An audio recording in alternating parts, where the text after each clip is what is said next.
हिंसा से बचने का, किसी जीवों को दुख देना, वह मत्स्य मांस को खाद्य पदार्थ समझना, इससे बचने का आदेश है।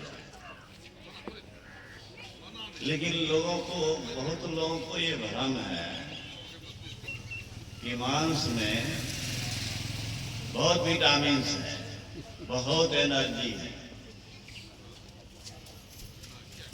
तो महात्मा की बात नहीं करता हूं मैं अभी, मैं पहले आपको वैज्ञानिक की बात सुनाता हूं।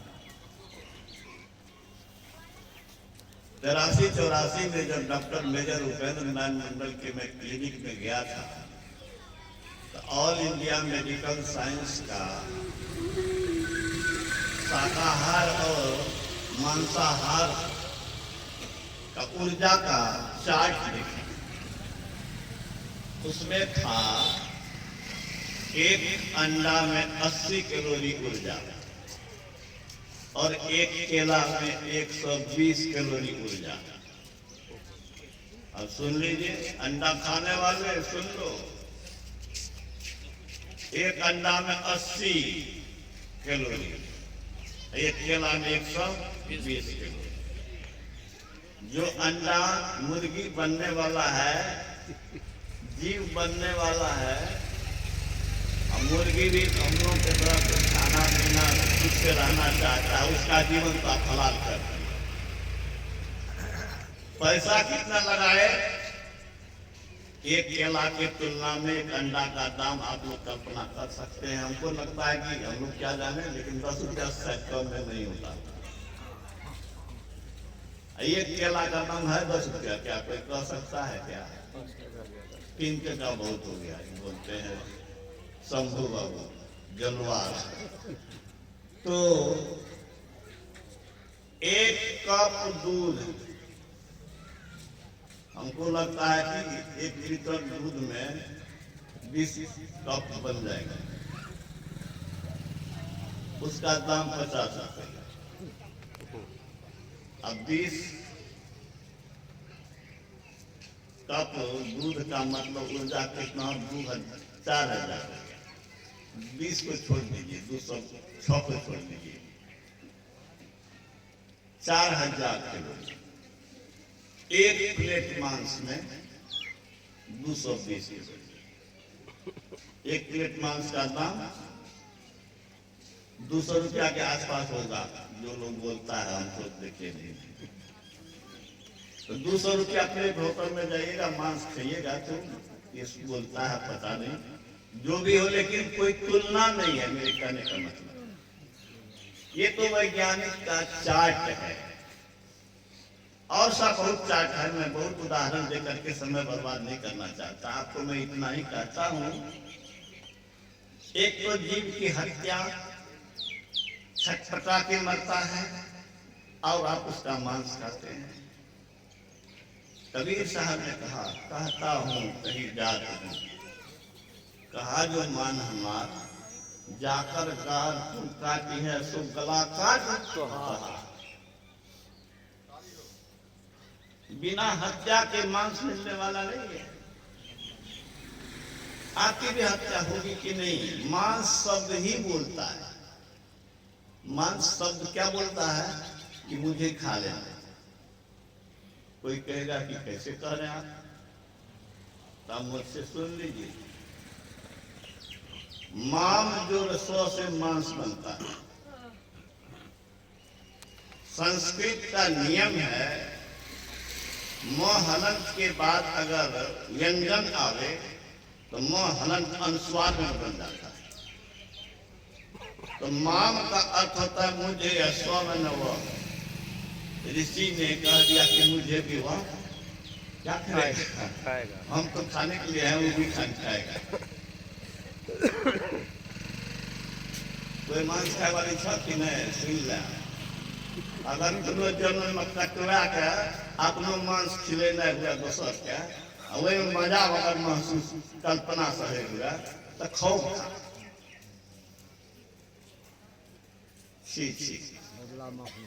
मांस जो है जो खाता है हाथ मुंह धोता है, साबुन लगाता है दुर्गंध को छुपाने के लिए। हम तो कहते हैं कि मांस मछली में जितना मसाला देता है उतना मसाला संचियों में दे देगा तो भी किसने मचा देंगे। क्या खाते हो यार। भारत एक ऐसा देश है जहां पर इसकी कोई जरूरत ही नहीं है। 159 वर्ष का व्यक्ति सोवियत रूस ने सरकारी सर्वेक्षण कराया था। उस समय सोवियत संघ एक था, अब तो कुछ टुकड़े हो गए। 1989 की बात है। सर्वेक्षण कराया कि किस क्षेत्र की किस आदमी की आयु सबसे ज्यादा है, उसका भोजन आहार क्या है। 159 वर्ष के एक व्यक्ति बिल्कुल स्वस्थ पाए गए। उनको स्वास्थ्य का रहस्य पूछा, उसने यही कहा कि मैंने प्रकृति का चीज सेवन किया। अभी आप सुन रहे थे, कभी एलोपैथ नहीं लिया, कभी मांसाहार नहीं किया। 159 वर्ष इस सरकारी सर्वेक्षण है। विज्ञान प्रगति वाले बड़े वैज्ञानिक लोग सब विज्ञान का ज्यादा महत्व देते हैं। कौन नहीं मानेगा। विज्ञान तो दिखा रहा है कि अमेरिका में दोस्त है, यहाँ बात कर रहे लगता है सामने, तो विज्ञान को तो सब मानता है। भारत में इलाज अगर संभव नहीं होता तो अमेरिका जाते हैं। 12 नहीं 20 विज्ञान प्रगति 90 के अनुसार मेरे पास डायरी में नोटेड है। विज्ञान प्रगति पढ़ के मैं लिखा था। 20 हार्ट डिजीज के पेशेंट को शाकाहार और योग कराया गया। 18 बिल्कुल स्वस्थ हो गए, शेष 2 में भी बहुत सुधार हुआ। ये कौन कहता है? अमेरिका का वैज्ञानिक। और भारत के लोग अपने ऋषि मुनि की बात छोड़ करके कहता है कि इसमें बहुत ऊर्जा है। मैं इतना ही निवेदन करूंगा कि हरगिज न खाएं। खाने के लिए परमात्मा ने बहुत कुछ दिया है। मनुष्य शरीर अनमोल है। अभी आप सुन रहे थे विचार, मनुष्य विचार सकता है। भविष्य का को सुखद बनाने के लिए, सारे दुखों को समाप्त करने के लिए ये मनुष्य शरीर साधा है। और अद्वैत भगवान का उपदेश आपने सुना, ईश्वर का तत्व ज्ञान पाने के लिए बुद्धि योग यानी सत्संग, मानस योग और ज्योति योग। योग का अर्थ क्या होता है? 4 आम 5 आम मिला दो, वही 9 आम हो गया। योग का अर्थ है मिलाप। योग का अर्थ मिलाप। मिला देना ही योग है ना। क्या मिलावे? हमारी चेतन वृत्ति बिखरी हुई है। चेतन वृत्ति बिखरी हुई। आंख देख भी रही है, कान सुन भी रहा है, लेकिन यदि मन एकाग्र हो जाए, हमारे डॉक्टर विश्वानंद जी कहते थे अखिल भारतीय के मंच से कि क्लास में अटेंडेंस लेता हूं, पीछे कुछ विद्यार्थी खड़े हो जाते हैं कि सर हमारा छूट गया, अटेंडेंस छूट गया। बहुत सब ने प्रेजेंट सर कहा, कोई छूट गया। तू खड़ा होता है कि हमारा प्रेजेंस हो। कहा भाई तू तो क्लास में थे, तू मेरी ओर देख भी रहा था, तुम्हारा मन कहाँ था? तो मन जब किसी और लग जाता है तो कान सुनना बंद कर देता, उसका प्रभाव मस्तिष्क पर नहीं पड़ता। एक ओरता, एक ओरता, एक कर देना, ये योग। बिखरी हुई चेतन वृत्ति को एक करना। गुरु महाराज कहते हैं मन को समेटो। समेटने के लिए, एकाग्र करने के लिए जप करो और ध्यान करो। प्रारंभिक, इसी को तो वेद भगवान ने भी कहा है ना, बुद्धियों को सत्संग ज्ञान प्राप्त कर दिया कि भाई इसके बिना कल्याण नहीं है। गुरु से युक्ति भी ले लिया। अब योग करना है तो कैसे करेंगे? तो मन को एक और करो। कैसे करो? तो गुरु से मंत्र लो, उस मंत्र से मंत्र की पुनरावृत्ति करो, जप करो।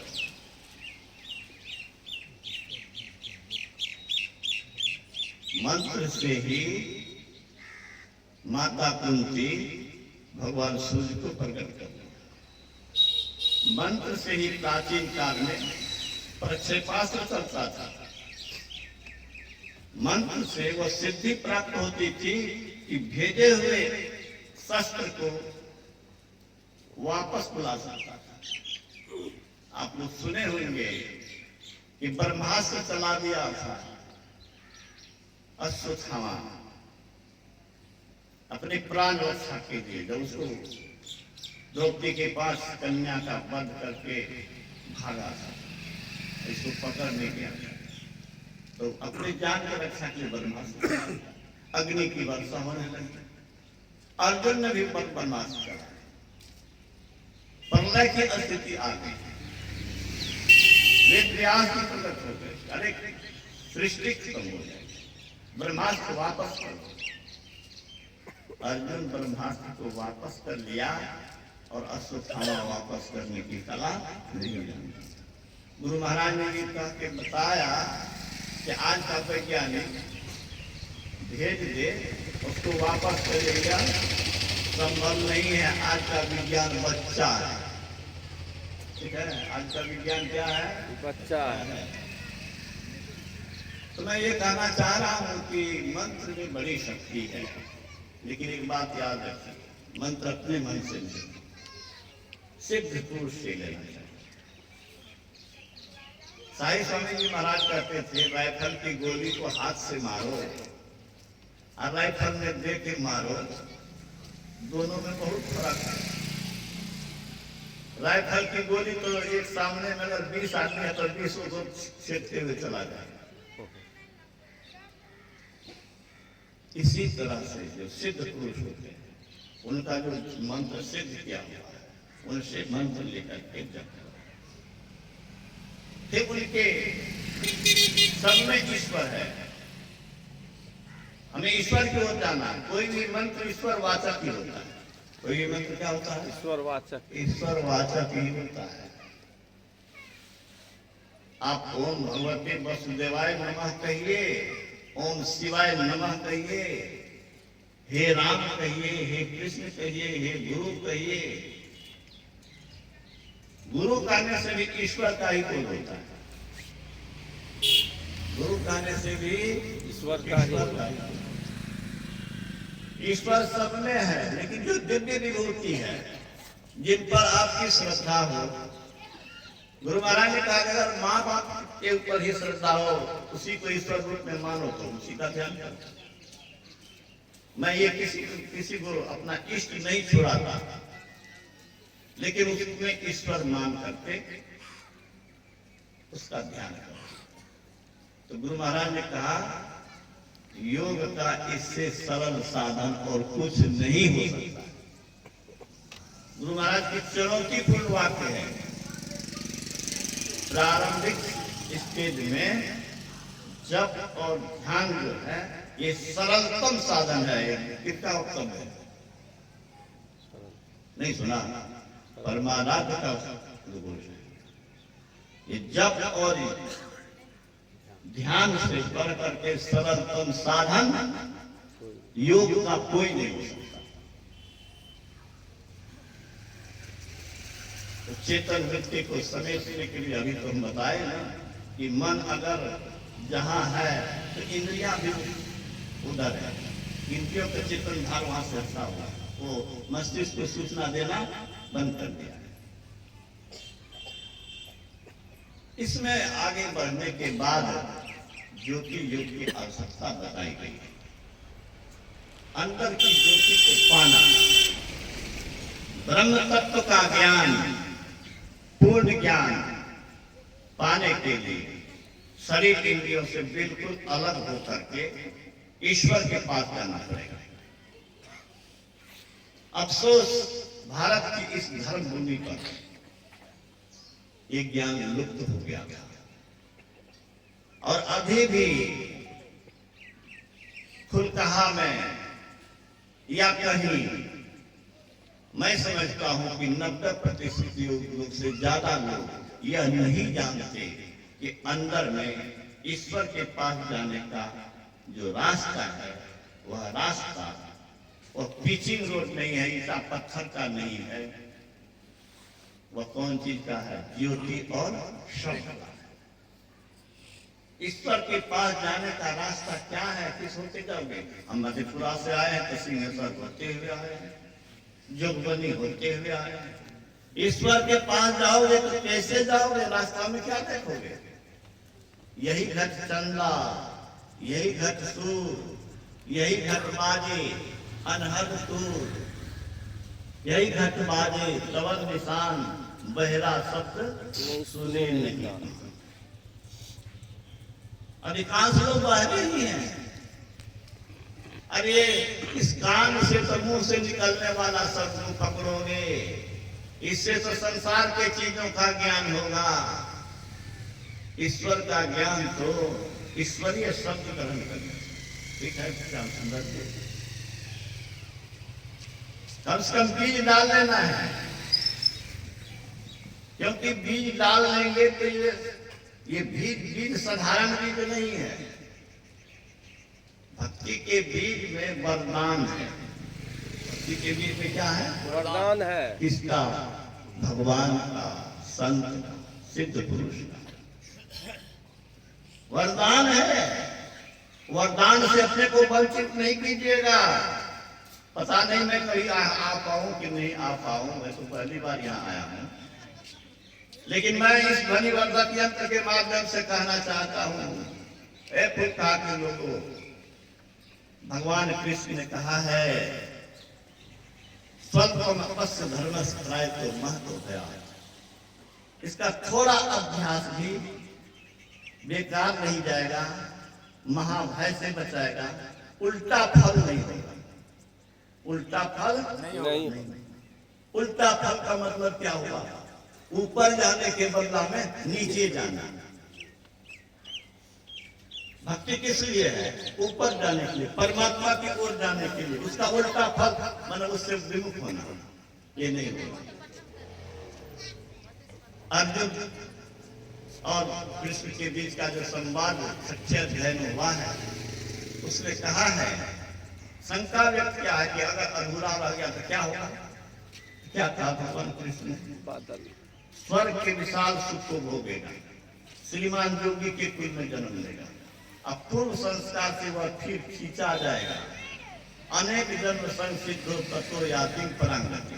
अनेक जन्म के बाद क्या होगा? पूर्णत्व होता है।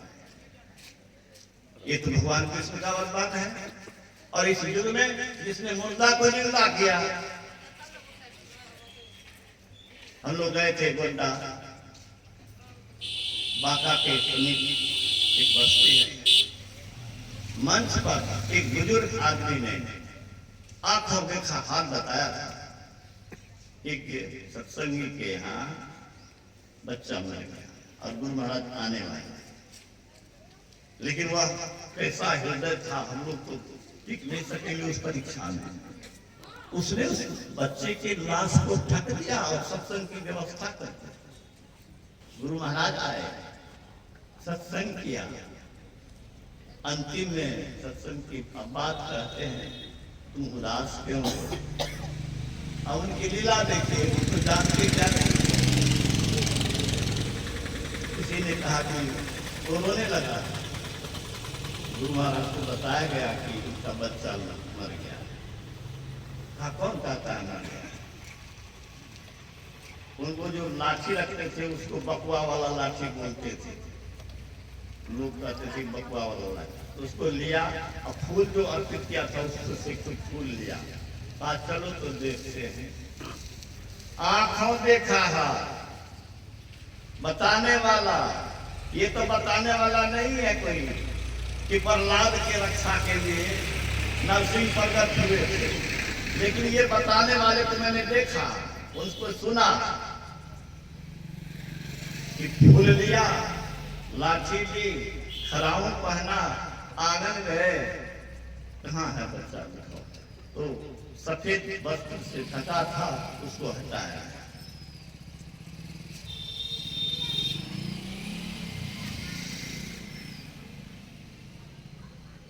हृदय द्रवित हो जाता है।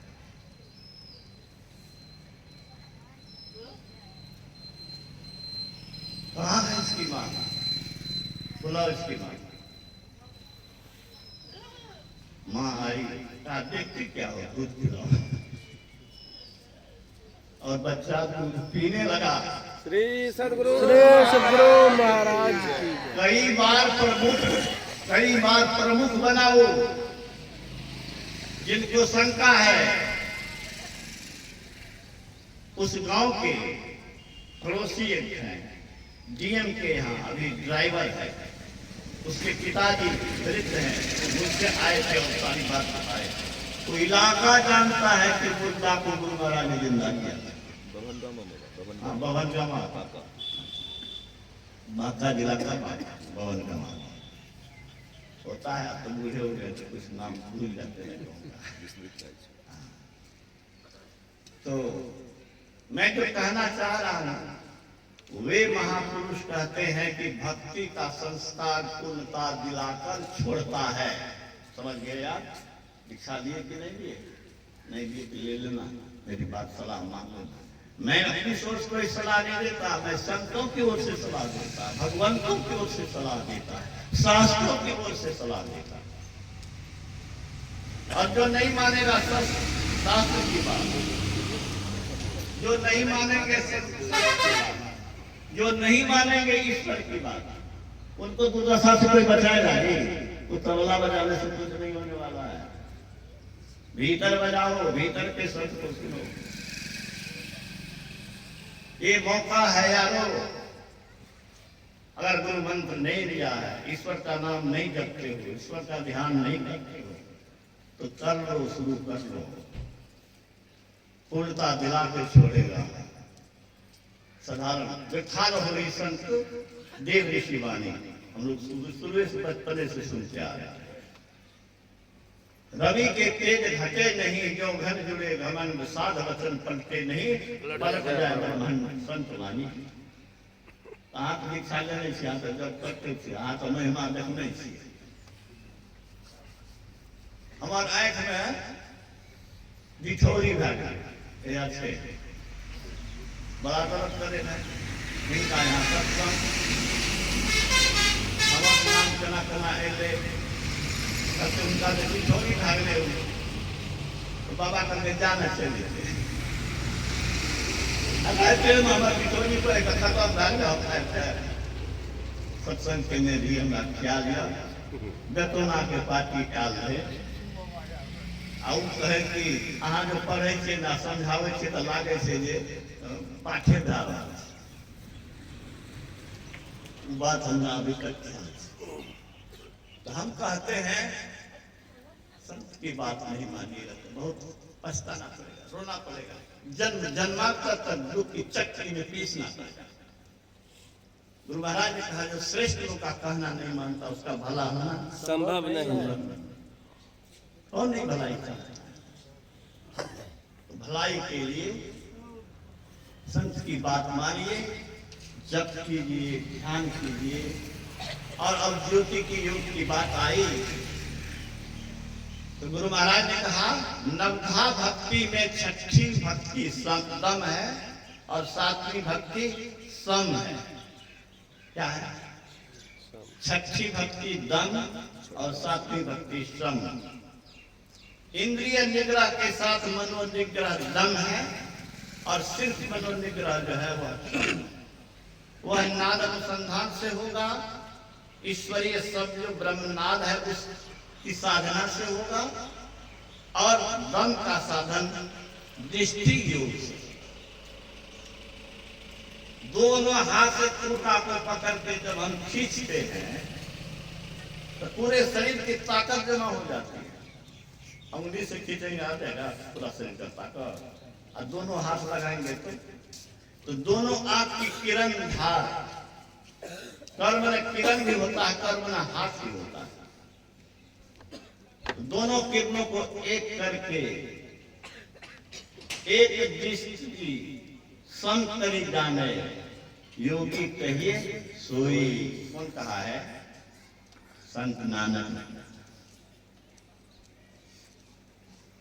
नानक जीवतिया ही मरिए मर रही, जीवतिया ही मर रही। चेतन धार सिमट गई, शरीर का धड़कन बंद हो गया, योगी बन गया। जीव का मिलन पीर से हो गया। गुरु महाराज कहते हैं दम के साधन ऐसे होता है।